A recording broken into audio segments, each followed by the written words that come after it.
Okay guys, good morning. For today's video na ituturo ko sa iyo para hindi mawala ang pera mo sa GCash. At ito na, simulan natin. Open ang GCash syempre. Open ang GCash.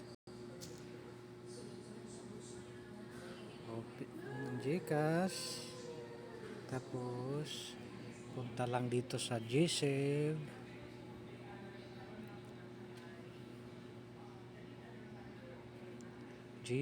Open yung GSave nyo.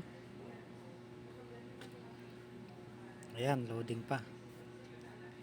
Tapos, mamili kayo dito kung saan nyo pwedeng ilagay ang pera no. So, pipiliin natin ang i-uno. Tapos, pag loading pa, ito, pag na-open nyo, dito nyo i-deposit ang pera nyo. Kahit anong amount. 40. Ayan, ganyan. Okay, next.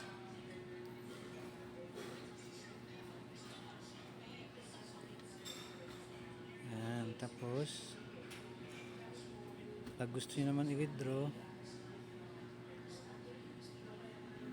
kayo, open nyo ulit.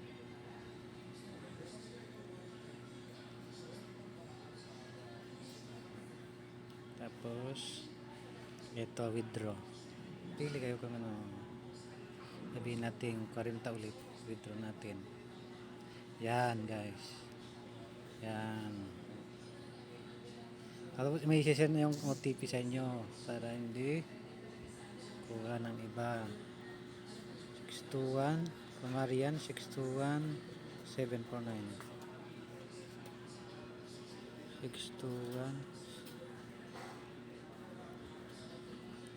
okay 621 749. Yan, lagyan nyo lang yan. Ayan, okay na yan. Ayan, okay na ba?